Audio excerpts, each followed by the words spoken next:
मंगलम भगवान मंगलम कुलपुत्रादि सर्वमंगलम मंगलम प्रधानां सर्वधर्माणां जय राम जय नमः शिवाय सर्वमात्रि अच्छास्ते चित् स्वभावाय भावाय सर्वमात्रि अच्छा पर्याय दृष्टि से विकार और अपूर्णता है। इससे तत्व दृष्टि से बलपूर्वक हटाकर साधक जीव अनुक्रम से पूर्ण निर्बलता प्रकट करता है। क्या होता है पर्याय दृष्टि, क्या होता है द्रव्य दृष्टि, ये सब बहुत अलग बात है। पूर्ण निर्बलता है ना अरंत दशा, अब कैसे प्रकट होती है उसकी चर्चा है।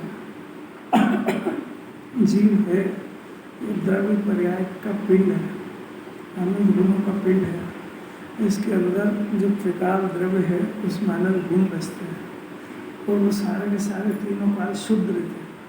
और उसकी जो परिणति हुई दशा है उसके अंदर अनादि से अशुद्धि पाई जाती है। और अशुद्धि पाई जाती है तो द्रव्य और पर्याय एक शुद्ध है और एक अशुद्ध है, ये दो चीज़ हो गई। अब इसको जो ज्ञान अंदर से इन दोनों पड़कों को जानता है उस ज्ञान का नाम सम्यक ज्ञान है। इसमें एक की श्रद्धा होती है, यानी त्रिकाल शुद्ध है, एक रूप है, परिपूर्ण है, ऐसी श्रद्धा, ऐसी प्रतीति, उसका नाम सम्यक दृष्टि। और पर्याय की अशुद्धि, द्रव्य की शुद्धि, दोनों का यथार्थ ज्ञान, उसका नाम सम्यक ज्ञान है। ये जब दोनों का ज्ञान हो जाए तो साधन दशा शुरू हो। वो साधन दशा शुरू हो तो फिर साधन दशा पूरी हो, और साधन दशा पूरी हो तो साधन दशा के अंदर उसको अपूर्णता का भी ज्ञान होता है और विकार का भी ज्ञान होता है। वो शुद्ध त्रिकाली सत्ता पड़ी हुई है, वो उसकी सत्ता स्वीकार होती है, उसकी प्रतीति होती है। अब दूसरा प्रश्न है कि वो जो विकार है वो विकार दूर कैसे करेगा, दूसरा प्रश्न। तो वो विकार जो है वो तत्व दृष्टि के बल से या द्रव्य दृष्टि के बल से, यानी शुद्धता का आश्रय लेते जाते हैं और अशुद्धता घटती जाती है, शुद्धता बढ़ती जाती है, अशुद्धता घटती जाती है। और तत्व दृष्टि के बल से होता है, उसको साधक जीव कहते हैं।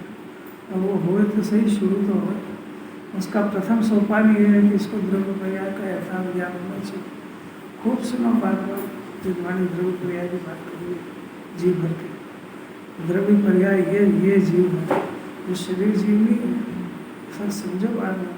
और फिर अपने अपने पर्याय, उसमें जो विकार है उसको भी जानो, द्रव्य की शुद्धता उसको भी जानो। ये यथार्थ जानने का तो साधक नाम पाएगा। दोनों में से एक को भी चूक जाएगा तो ज्ञान सही नहीं होगा, ये भी सही नहीं होगा। शरीर को शरीर जानो, उद्गल का ढेर, द्रव्य पर्याय को द्रव्य जैसा वैसा जानो, पर्याय जैसे वैसा जानो। अभी शरीर को अजीव को जीव जानता है, पर्याय का विकार द्रव्य पर्याय समझते ही नहीं, कैसे भी अंदर सम्मान करते, सारा काम तो अंदर समझने का।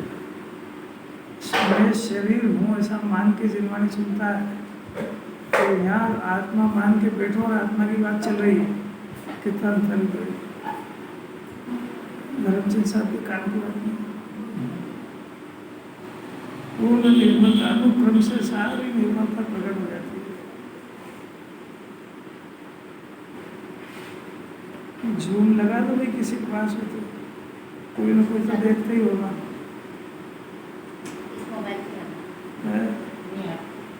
आपका नहीं, अरे कोई देखते हैं, मेरे को फिर बाद में शिकायत आती है।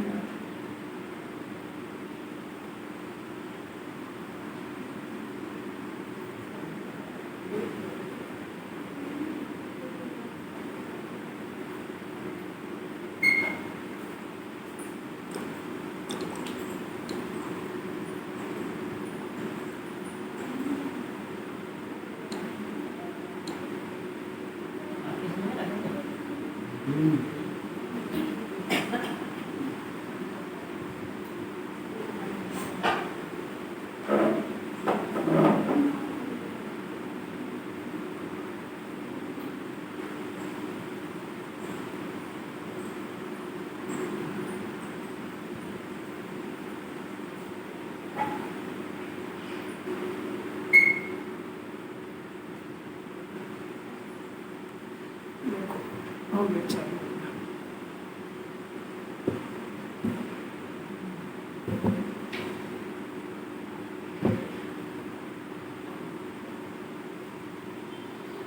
देखो अपनी राशि चल रही है ज्ञान की।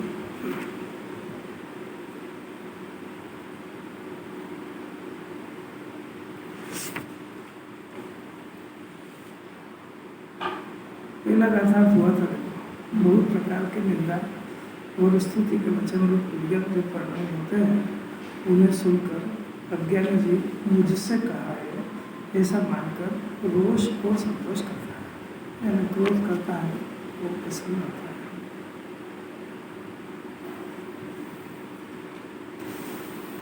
दूसरा था शब्द रूप से परिणित होता हुआ उसका गुण।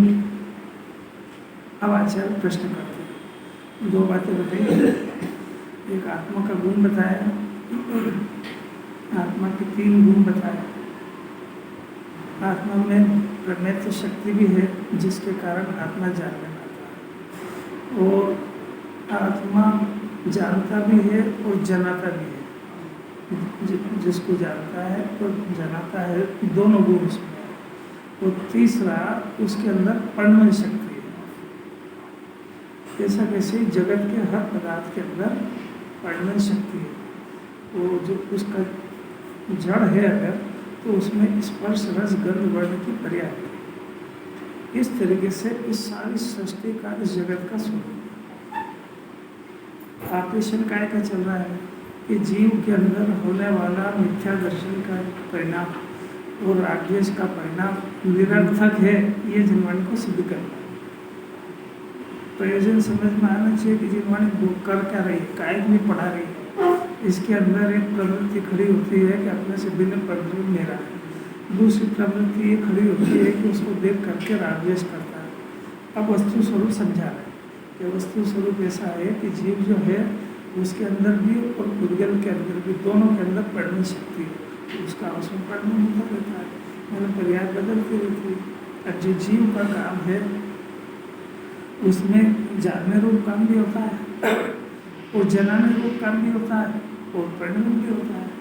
अब उसके अंदर ये काम निरंतर होता है और ये चूंकि उसका स्वभाव है, वो स्वभाव उसको कहते हैं जिसके लिए किसी पर पदार्थ की जरूरत नहीं होती है, तो वो अपना काम कर रहा है। जगत के अंदर, सारे विश्व के अंदर सब पुद्गल परमाणु अपना अपना काम कर रहे हैं व्यवस्थित। अब इसको जो खास नियरेस्ट जो भ्रम होता है वो होता है पुद्गल से और उसके अंदर के शब्द से, वाणी से। और वाणी नाम की जो पदार्थ है पुद्गल, उसमें परिणाम होता है, तो वो भाषा रूप परिणाम है। और उस भाषा के अंदर इस जीव का राग उसका निमित्त है। निमित्त से कार्य नहीं होता है। इस जीव की मर्यादा में कुछ बोलूं, अच्छा बोलूं, खराब बोलूं, निंदा करूं, प्रशंसा करूं, गंदे वचन बोलूं, अच्छे वचन बोलूं, ऐसा विकल्प कर सकता है, पर ये भाषा नहीं बोल सकता है। क्यों? क्योंकि भाषा पुद्गल की पर्याय है और जीव का गुण, जीव में ज्ञान नाम का गुण, जानने का, तो जानने नाम का जो गुण है वो जानने का काम करेगा, वो भाषा कैसे करेगा? तो अब भ्रम कैसे खड़ा हो जाता है कि मेरे को कुछ बोलने का परिणाम आया और इधर भाषा निकलती है, तो इसको ये भ्रम घुस गया कि मैं बोलता हूँ। भ्रम ही है बस, भ्रम का नाम मिथ्या दर्शन है। उस समय वो जान रहा है और मान क्या रहा है कि मैं बोल रहा हूँ। अभिप्राय अभी कभी समझ नहीं पाया ये कि वो जान रहा है कि बोल रहा है, शंका भी नहीं उसको। ऐसा कैसे जिधर जैसा इधर है वैसा कैसे उधर है। उधर मैंने जिसकी भी अंदर अपने परिवार के अंदर रहते हैं, पति पत्नी बच्चे वगैरह, कोई भी जो है उसका भी ऐसा ही है, तो उसके मुंह से कोई शब्द निकला। अब प्रश्न है कि जैसा ये जीव नहीं बोलता है तो वो भी बोलता है कि नहीं? देखो कैसा झगड़ा करा हुआ कि ना तो ये बोल रहा है ना वो बोल रहा है, और भाषा का परिवर्तन हो रहा है। अब वो भाषा इसके ज्ञान में टकराई। अब इसने बोला तुमने मेरे को ऐसा क्यों कहा?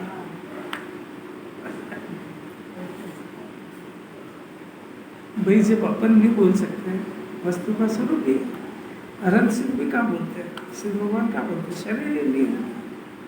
तो सिद्ध भगवान नहीं बोलते हैं तो ये कहाँ से बोलने लगेगा। बोलने वाला दूसरा, जानने वाला दूसरा। बोलने का राग कर सकता है, वो राग विभाव है, विभाव से पुद्गल की क्रिया नहीं होती है। ये सब सिद्धांत है, उसको समझना पड़ेगा, समझना पड़ेगा। अंदर बोलने रखने से कुछ नहीं होता। जिस समय वो भाषा वर्णना निकली और इसके ज्ञान से टकरे, तो टकराने पर यहाँ विकार खड़ा हुआ, विकार खड़ा हुआ ना।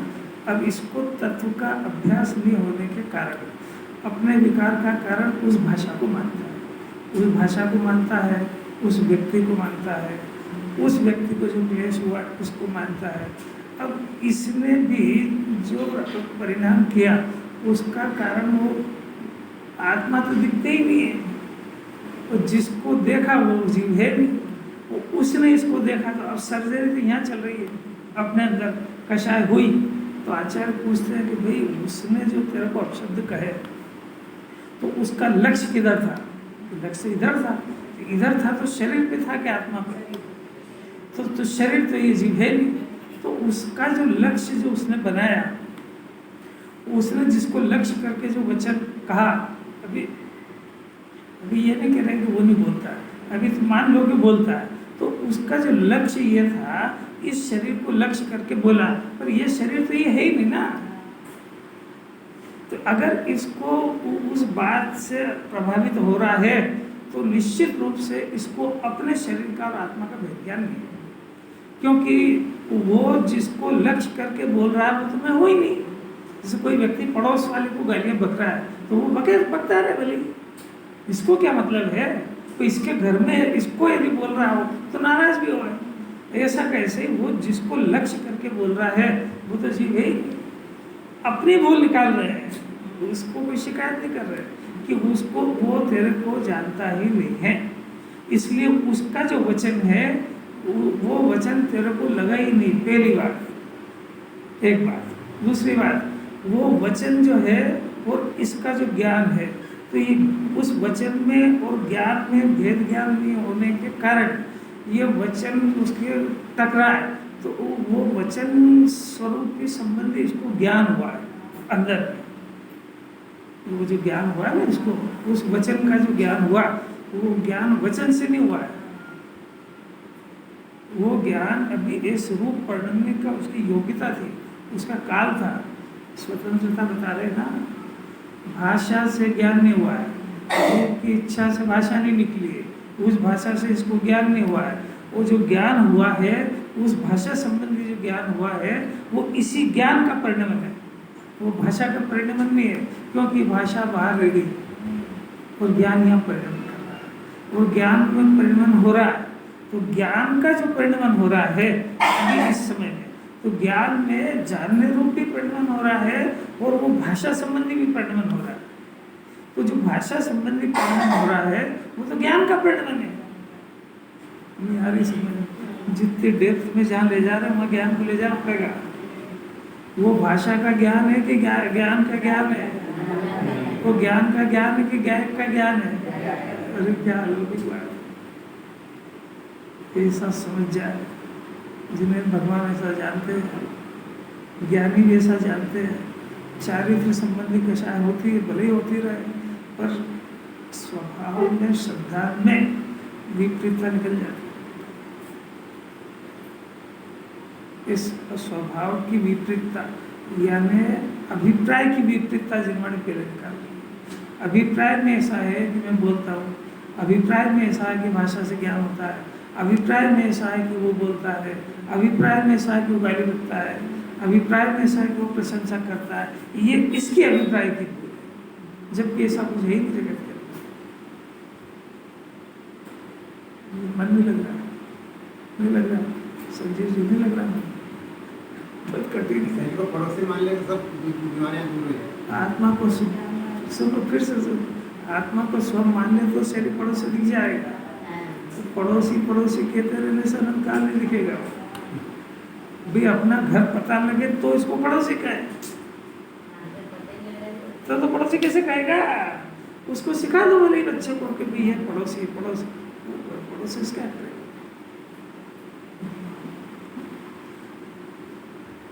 जैसे भी एक व्यक्ति अपने पड़ोस में रहता है, अपन यहाँ मिले, राकेश जी ने पूछा ये कौन है, कि मेरे पड़ोस में रहते हैं, बस इतनी बात है ना। तो अब पड़ोसी का और हमारा क्या संबंध है, इतना बताया ना कि ये भाई, उन्होंने पूछा ये कौन है, कि मेरे पड़ोस में रहते हैं, दैट्स ऑल, बात खत्म हो गई, क्यों मेरे पड़ोसी है।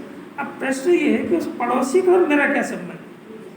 तो ऐसा ये शरीर कहाँ रहता है, कि आत्मा के पड़ोस में रहता है, पर प्रश्न ये है कि ये पड़ोसी का संबंध क्या है। संबंध तो कुछ नहीं, वो संबंध बहुत सारा बना लिया, इसलिए तो घूम रहा है 4 दिन।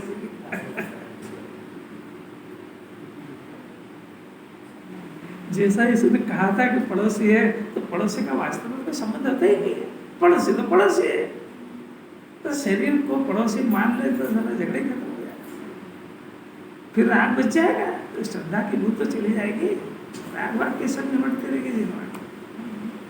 एक बार इसका अभिप्राय सुन लिया, उद्गल द्रव्य शब्द रूप से परिणमित होता है, उसका गुण यदि तुझसे अन्य है। अब इतना समझा ना आचार्य ने, तो कह रहे नहीं, वो उद्गल का गुण तो तेरे से अन्य है, अन्य बने भिन्न है, वो है ना, अब तुझसे अन्य है अज्ञानी। अज्ञानी किसको कहा, कि शब्द रूप परिणमता हुआ शब्द का उद्गल का गुण है, और ज्ञान जानना जीव का गुण है। इन दोनों को एक में जो जान रहा है उसको अज्ञानी कहते हैं। अब उस अज्ञानी को समझा रहे हैं कि वो उसने जो तेरे को अपशब्द कहा है वो तुझसे कुछ भी नहीं कहा है, क्योंकि वो तुझसे तो अन्य है। जिसको लक्ष्य करके उसने शब्द का परिणाम हुआ वो तो तुझसे अन्य है। तो तू अज्ञानी होता हुआ क्यों रोष करता है, काय को दुखी होता है। परिणमन उसमें हो रहा है, दुखी ये हो रहा है। परिणमन नकली हो रहा है, दुख असली हो रहा है। अब नेक्स्ट है अशुभ या शुभ शब्द। अब ये रात दिन की झगड़ा है, जो किसको सुहावने लगे वो शुभ शब्द है, जो असुहावने लगे वो अशुभ है। शब्द में सुहावना असुहावना क्या है, शब्द तो शब्द है, शब्द तो उद्गल है। अ से लेके छत्र तक शब्द तो शब्द है, उसमें कौन सा शुभ और कौन सा अशुभ है, शब्द तो शब्द है। उसमें इसने भेद डाल दिया कि ये शब्द तो शुभ है और ये अशुभ है। ये डेढ़ अकल कहाँ से लेके आया। गे तो गे है, उसमें कुछ गे इष्ट है और कुछ अनिष्ट है। ये आपने कहाँ से खड़ा करा।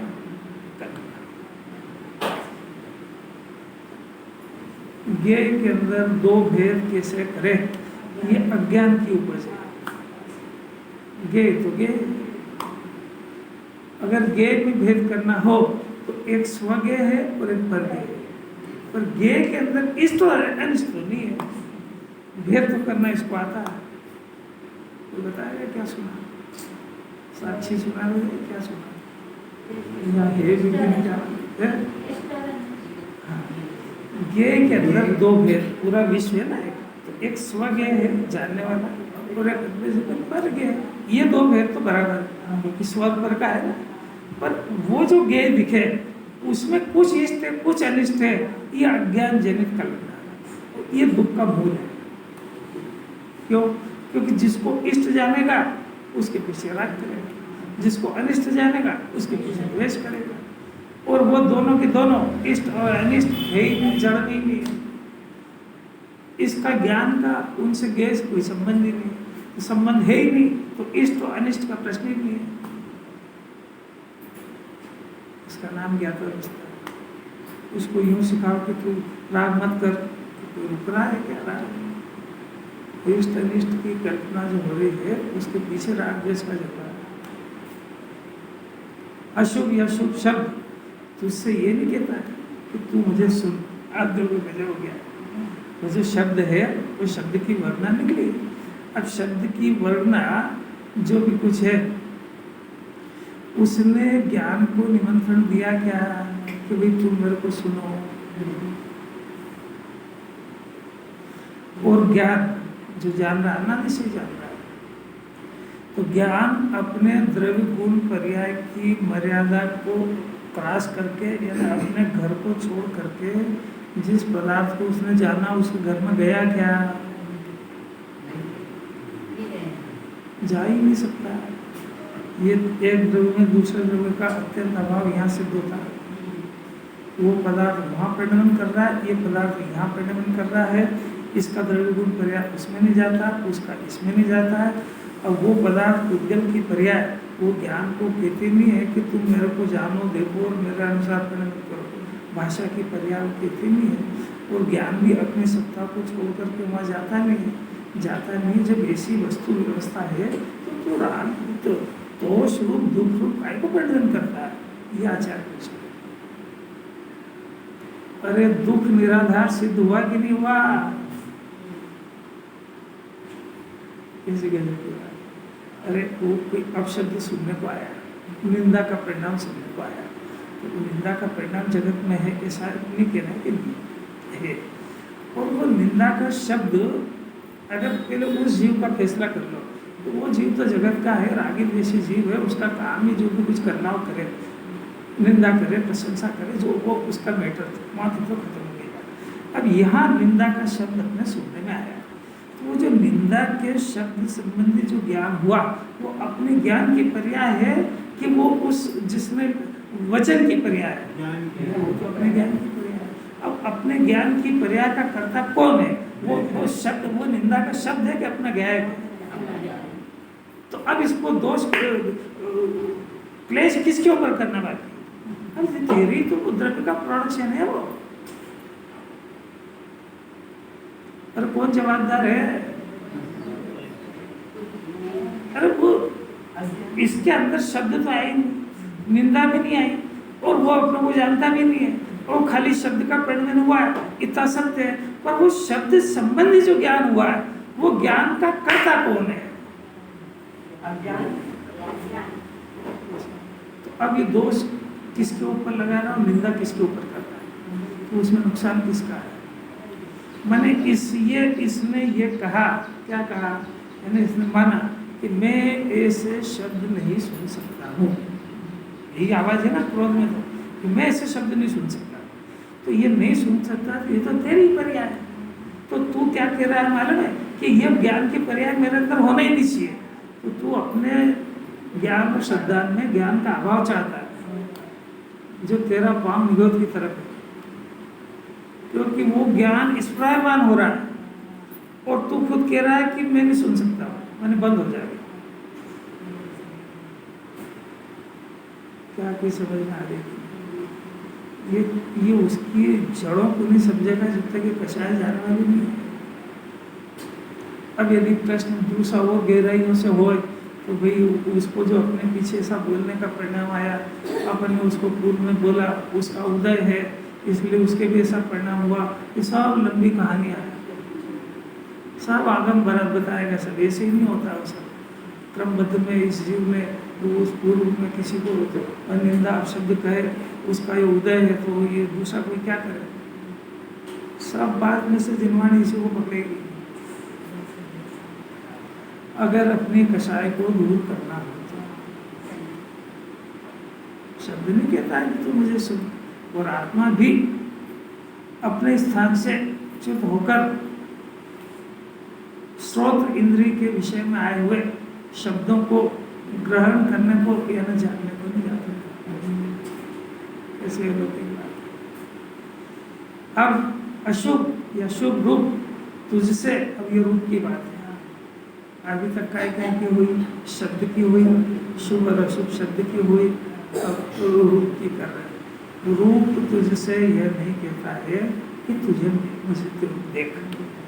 जगत में ऐसा कौन सा पदार्थ है जो अपने को निमंत्रण करता है कि कृपया आप मेरे को देखो?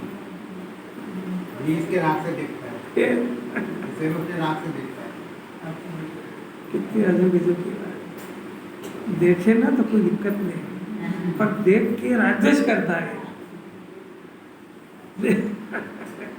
देखना जानना तो इसका स्वभाव है। अब इसने जैसे ही जाना, ये ठाला थोड़े बैठेगा, ये सुंदर है और एक पर तेरे को देखने का काहे न किसने था तेरे को। और फिर उसमें वो रूप तो उसका है, सुंदर है तो उसका है और असुंदर है तो उसका है। यही सब अभी सर्वश्रेष्ठ भोजन किया, इसी ने देखा ना कि कितना सुंदर है, टेस्टी है, स्वादिष्ट है, खुशबू वाला है। ये जितने भी गुण इसको दिखे, ये जीव के गुण है कि पुद्गल के। अब 6 घंटे बाद उसका रूप बदला और उसकी बदबू आने लगी, तो वो गुण किसका है? तो पहले तो तेरे को अच्छा लग रहा था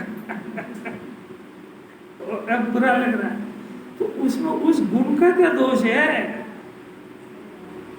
तेरे लिए तो खुशबू भी गई थी और ये भी गई थी, वो दोनों अंदर आई थी ही नहीं, अलग लगा उसको। तो फिर तेरे को अगर केवल ज्ञान होगा तो लोग के सब गंदे और पदार्थ भी दिखेंगे, फिर क्या करेगा? ऐसी गजब की बात। अब देखो, शुभ रूप हो गया, अब ऐसा कैसे गंध, अशुभ या शुभ गंध तुझसे ये नहीं कहती कि तू मुझे शुभ। आत्मा भी घ्राण इंद्रिय के विषय में आई हुई गंध को अपने स्थान से छोड़ करके करने नहीं जाता। फिर अशुभ या शुभ रस तुझसे ये नहीं कहता है कि तू मुझे चख। कैसे प्रश्न कर रहा है? अच्छा, सर्वश्रेष्ठ सामग्री घर पे बनी हुई है, कहीं दिखा बाजार, तो पदार्थ कहता है क्या कि तुम मेरे को चखो। ये खुद ही उन गेयों को देख देख करके रात करा करता है और दुखी हुआ करता है। वो पदार्थ कभी भी इसके पास आएगा नहीं, ये पदार्थ कभी भी उसके पास जाएगा नहीं, जानना उसके पास जाएगा नहीं। और खाली कोरी कल्पना में इस जीव को आनंद बंधन हो रहा है। मैं खाता हूँ इस अभिप्राय से मिथ्या दर्शन होता है, खाता हूँ, खा सकता हूँ, और इस पदार्थों में सुख है ऐसी बुद्धि से इष्ट है, अनिष्ट है, अच्छे हैं, बुरे हैं, शुभ है, अशुभ है, ये सब कल्पना लोग का जाल है। इधर अंदर कुछ हुआ नहीं और मात्र इसकी कल्पनाओं से अनंत संसार खड़ा हो गया। संसार को नष्ट करने की विधि कितनी सरल है। एक कल्पना के बेस पे कोई डिसीजन मत करो, वास्तविकता के धरातल पे खड़े होकर डिसीजन करो। कुछ समझ में आया क्या? कल्पना लोग में ये मेरा हो गया, मैं शरीर हो गया, मेरा घर हो गया, मैं खा रहा हूँ, पी रहा हूँ, ये कल्पना लोग में उड़े जा रहा है। नाम कल्पना रख दिया अपने लोग, तो बेचारा वैसे ही तो कल्पना में था और नाम भी धर दिया। तो जिसको कल्पना को जिनवाणी बुलाने का कह रही उसको और याद कर लेता कल्पना को सत्य मान रहा है। ये शरीर हो गया है, ये कल्पना है कि सत्य है? ये रोटी खा रहा है, कल्पना है कि सत्य है? इसका घर मकान दुकान हो गया, कल्पना है कि सत्य है? हो गया। कभी किसी ने नहीं देखा है कि किसी देव ने किसी की मदद करी, किसी इष्ट देवता ने किसी की मदद करी। कल्पना लोक में सारी दुनिया चल रही है। स्थापना करो गजानंद की, हमारा भला करेंगे। करा किसी का आज तक करा है? कल्पना में खड़ा है बेचारा। अब देखो, अशुभ या शुभ रस उससे ये नहीं कहता है कि मुझे चख। और आत्मा भी रसना इंद्रिय के विषय में आए हुए रस को अपने स्थान से च्युत होकर ग्रहण करने नहीं जाता है। अरे मन लग रहा है कि नहीं लग रहा है? रूखी बात है ना, लग रहा है। अच्छा, एक पदार्थ मीठा और इधर कड़वा या चरका, ये जीवान पर डाला, लगा जीवान, तो उस पदार्थ को जीवा इंद्रिय ने स्पर्श करा के दी।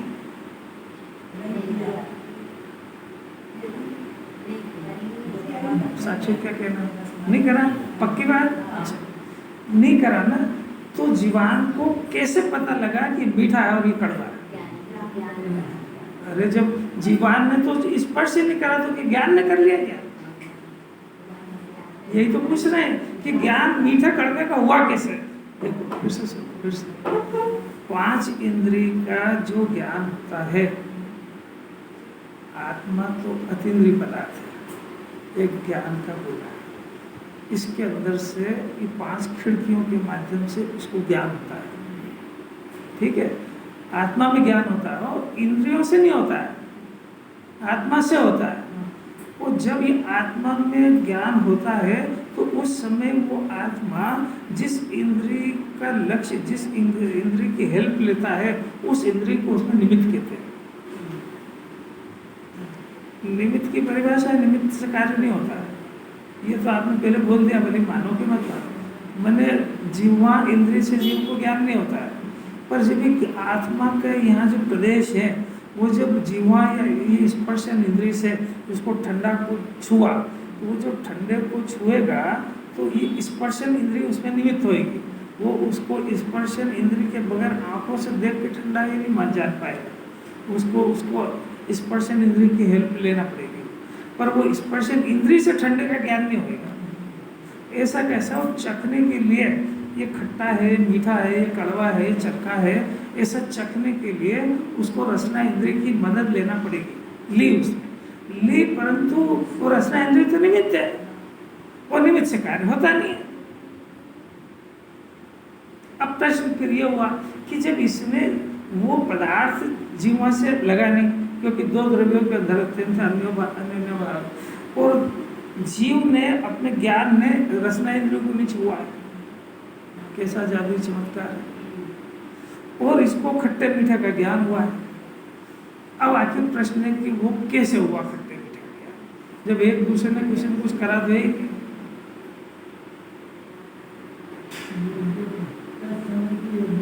तत्समय की योग्यता से खट्टा मीठा लगने लग जाए तो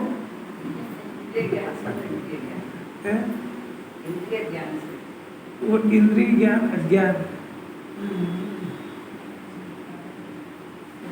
उपादान ढूंढो। ये भ्रम की जड़ यही तो है। इस आत्मा में निरंतर ज्ञान उत्पन्न होता है। उसके ज्ञान उत्पन्न होने में इस समय में उसकी अपने उपादान की योग्यता से मीठा खट्टा कड़वे का ज्ञान होने की इस समय की ऐसी योग्यता है। तो जिस समय में उसने मीठे खट्टे कड़वे का ज्ञान किया है, उस समय में रसना इंद्रिय निमित्त थी। इसको ये भ्रम हो गया कि रसना इंद्रिय से मीठे खट्टे का ज्ञान हुआ। कुछ समझ में आया? उलट पुलट इसके ज्ञान की पर्याय में अनादि से बहुत पहले से नक्की था कि इस समय में 10:09:50 को इसको खट्टे का ज्ञान होगा, 9:51 को इसको मीठा का ज्ञान होगा, बिना किसी ज्ञेय की मदद के, वो अंदर से। और जिस समय में ये ज्ञान होगा उस समय में इसकी वो इंद्रिय, जिस इंद्रिय का वो विषय है, वो उस समय में निमित्त होगी। इसको ये उपादान का ज्ञान नहीं होने से इसको ये भ्रम हो गया, वस्तु स्वरूप नहीं करने की वजह से, कि इस इंद्रिय से मेरे को ज्ञान होगा। क्यों? इसलिए हुआ कि केवल ज्ञानी परमात्मा वो तो किसी पदार्थ को छूते ही नहीं, और वहां से उनको 3 लोग 3 काल के हर पदार्थ सब दिख रहे हैं, खट्टा मीठा हो, तो उनको तो रसना इंद्रिय स्पर्श करते ही नहीं है, वो तो अखंड ज्ञान से जानते हो। तो ये जीव भी वस्तु का स्वरूप ऐसा है कि ये अपने आत्मा के ज्ञान से जानता है, पर ये मतिशुद्ध पराधीन ज्ञान होने से इसको इंद्रियों की हेल्प लेना पड़ती है। पर हेल्प लेना वो निमित्त है, उससे कार्य होता थोड़ी।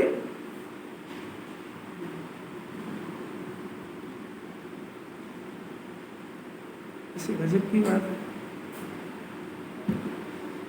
हुआ थोड़ी उससे। इन 3 इंद्रियों से भेद ज्ञान कराना जीव को। अब देखो 5 मिनट की और बात है। 31 नंबर की गाथा अपन पढ़ चुके हैं, वो देखो 31 नंबर की गाथा, द्रवेंद्रिय भावेंद्रिय और उसके विषय। देखो हाँ, पेज 68। यहाँ 3 इंद्रियों की बात चली गई, द्रव्येंद्री, भावेंद्री और उनके विषय। कौन कौन से? स्पर्शन, रसना और घ्राण। ये आत्मा के ऊपर ये 5 इंद्रियां कौन सी है? स्पर्शन है, रसना है, घ्राण है, चक्षु है, कर्ण। ये 5 इंद्रियां हैं, इनको सबको द्रव्येंद्री कहते हैं। और ये आत्मा है वो अतीन्द्रिय है, द्रव्येंद्री और भावेंद्री। भावेंद्री किसको कहते हैं? वो सब अभी इसमें बताते हैं। उन तीनों से रहित आत्मा, द्रव्येंद्री, भावेंद्री और उनके विषय। यानी अभी जो रसना इंद्री ली अपन ने, कर्णेंद्री ली, तो वो द्रव्येंद्री हुआ है, तो चिन्ह हुआ। और इसके माध्यम से ज्ञान जानता है, वो खंड खंड जानता है, उसको भावेंद्री कहते हैं। वो आत्मा के अंदर जो टुकड़ों में जाना ना, जैसे कान का जब विषय चल रहा है तो उसको आँख का काम नहीं कर रहा है, आँख का चल रहा है तो रसना का नहीं कर रहा है, तो खंड खंड ज्ञान हो गया उसका। इस खंड खंड ज्ञान को भावेंद्र कहते हैं। 2 हो गए। अब इनके जो विषय है ये तीनों को मुद्गल कहते हैं। आई क्या समझ में? ये तीनों आत्मा से भिन्न है। तो शास्त्र ज्ञान कौन सा ज्ञान है? वो इंद्रिय का विषय है। तो ज्ञान का ही भावेंद्री ज्ञान हो गया ना, तो भावेंद्री वो उसको तीनों को मिला के इंद्रिय ज्ञान कहा है।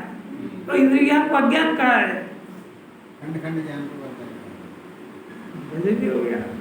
तो ये तीनों का ज्ञान है ना, कि इन तीनों से रहित आत्मा को जानता है, उसको सम्यक दर्शन ज्ञान होता है। तो ये इंद्रिय ज्ञान बढ़ा रहा है और अपने को ज्ञानी मानने का प्रयत्न कर रहा है।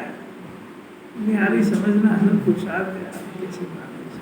देखो जरा पढ़ लेना, जो टीका देखना है, जो द्रव्येंद्री, भावेंद्री और इंद्रिय के विषयभूत पदार्थों को, तीनों को अपने से अलग, समस्त अन्य द्रव्यों से भिन्न अपने आत्मा का अनुभव करता है, वो जितेंद्रिय है, मुनि भी है और वही सम्यक दृष्टि है। अब इनको एक एक को जीतने की विधि सुनना जरा। तीनों बात समझ में आई कि नहीं? आत्मा इन तीनों से रहित है। द्रव्येंद्री समझ में आई, भावेंद्री समझ में आई, और भावेंद्री के विषय तीनों पहले समझ में आए कि नहीं आए? द्रव्येंद्री में 5 इंद्रिय, शरीर की इंद्रिय, आत्मा कितनी है? एक बार। और आत्मा इनके माध्यम से जानता है, वो भावेंद्री है, वो अंदर से। और उसका जो विषय है वो इन तीनों का एक नाम इंद्रिय ज्ञान है। तो ये जो शास्त्र का आंखों से शास्त्र का ज्ञान हुआ, तो आंखों से हुआ ना, ये आंख निमित्त हुई ना, तो इंद्रिय ज्ञान है। यानी इंद्रिय ज्ञान होता नहीं कभी भी, इंद्रिय के माध्यम से होने वाले ज्ञान को इंद्रिय ज्ञान कहते हैं। आत्मा का तो ज्ञान अतीन्द्रिय ही होता है। मैं भाई कैसे समझना तो पड़ेगा, सब उल्टा सुल्टा समझता है। अब देखना जरा, पहले द्रव्येंद्रिय को जीतने की विधि। अनादि अमर्याद रूप बंद पर्याय के वश, जिसमें समस्त स्वपर का विभाग अस्त हो गया, यानी वो जो ज्ञान है वो आत्मा के साथ स्व और पर दोनों को भूल गया। आत्मा क्या है और पर क्या है, ऐसा आपा पर का भेद भूल गया। उसके साथ एक में ऐसी हो रही है कि उसको भेद दिखाई नहीं देता है। ऐसी शरीर परिणाम को प्राप्त द्रव्येंद्री, इसको निर्मल भेद अभ्यास की प्रवीणता से अति सूक्ष्म चैतन्य स्वभाव के अवलंबन के बल से अलग किया। ये द्रव्येंद्री का चिन्ह। आत्मा अति सूक्ष्म चेतन परिणाम है, इसको चेतन और अचेतन के भेद अभ्यास की प्रवीणता से द्रव्येंद्री को भिन्न करे। पहले जाने कि द्रव्येंद्री अलग है और आत्मा अलग है। बाबा जी मन नहीं लग रहा, लगे कि नहीं लगे, सुनना तो पड़ेगा, खस्त हो गया। अब दूसरी बात, भावेंद्री को जीतना। देखो जरा, भिन्न भिन्न अपने अपने विषय में व्यापार भाव से जो विषयों को खंड खंड जानता है, आत्मा अखंड है। तो आत्मा अखंड है तो उसको अखंड जानना चाहिए, पर उसका ज्ञान खंड खंड रूप से जानता है। खंड खंड से जानता है का मतलब क्या है कि इसने बर्फ को ठंडा जाना, तो स्पर्शन इंद्रिय से जाना, स्पर्शन इंद्रिय द्रव्येंद्रिय, और उसमें जो ठंडापना लगा तो उस समय में उसमें सफ़ेद पना और दूसरे जो अनंत गुण है वो उस समय है कि नहीं, पर ये उस समय नहीं जान पाएगा। ये एक ही खंड से जान पाएगा, तो पूरी वस्तु को नहीं जान पाया, खंड खंड को जाना उसको। खंड खंड से जाना, ये खंड खंड से जानना अखंड का स्वभाव नहीं है।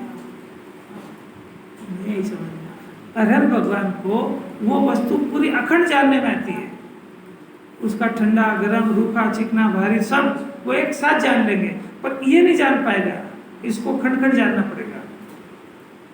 इसका नाम भाव इंद्रिय। अब देखो इसको कैसे जीतते हैं, थोड़ी कठिन तो पड़ेगी, सुनते लो। देखो भिन्न भिन्न करके विषयों को खंड खंड ग्रहण करती, यानी ज्ञान को खंड खंड रूप से बताती है। ऐसी भावेंद्रियों को अब देखो जीतने की विधि, प्रतीति में आने वाली अखंड एक चैतन्य शक्ति के द्वारा सर्वथा अपने से भिन्न जाना, यानी वो जो खंड खंड ज्ञान से अपने को अखंड जाना, भिन्न खंड खंड ज्ञान जितना आत्मा नहीं है, ऐसा अपने को अखंड ज्ञान जाना, ये भावेंद्रिय का जीतना हुआ। अब तीसरा है ग्राह्य ग्राहक, कौन सा है ये?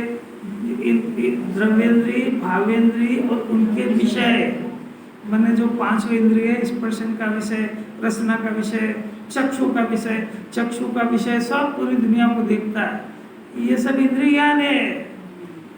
ग्राह्य ग्राहक लक्षण वाले संबंध की निकटता के कारण अपने संवेदन अनुभव के साथ ऐसा लगता है कि मैं आँख से देख रहा हूँ, मैं स्पर्शन से चख रहा हूँ, मैं रसना से चख रहा हूँ, स्पर्शन देख रहा हूँ। ऐसे भावेंद्रिय द्वारा ग्रहण किए गए इंद्रिय के विषय बोध स्पर्श आदि पदार्थों को अपनी चेतन शक्ति की स्वयं अनुभव में आने वाली असंगता के कारण, माने ये उनके साथ संग करता है और आत्मा का असंग रहना स्वभाव है। असंगता के द्वारा सर्वथा अपने से भिन्न अलग किया, इसका नाम है इंद्रिय के विषयभूत पदार्थों को जीतना। ये काम कराना है उसके अंदर। अब कितना कठिन है यार, कहां से कहां लेके आया, चाहे माथा घूम जाए पूरा। द्रव्येंद्रिय, भावेंद्रिय और उनके विषय, वो तीनों चल रहे हैं वहां पे, और उन तीनों में एकता कर रहा है वो। यहाँ कह रहे हैं तीनों को भिन्न जानो, कितना कठिन है। सुनना कठिन है कि सम्यक दर्शन करना कठिन है?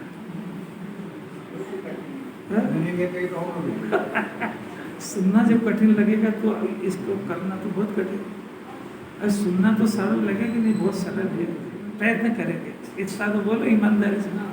प्रयत्न तो अनंत पुरुषार्थ है, ये तीनों में एक एक इंद्रिय को जीतना कोई मामूली बात है। असंग से संग को जीतना, अभेद से भेद को जीतना, अखंड से खंड को जीतना, अरे वो शब्द ही बहुत कठिन है, बहुत पुरुषार्थ है। इन तीनों को एक एक खाते में डाला है। अब ये कितना गजब है, थोड़ा सा शास्त्र बढ़ जाए, ज्ञान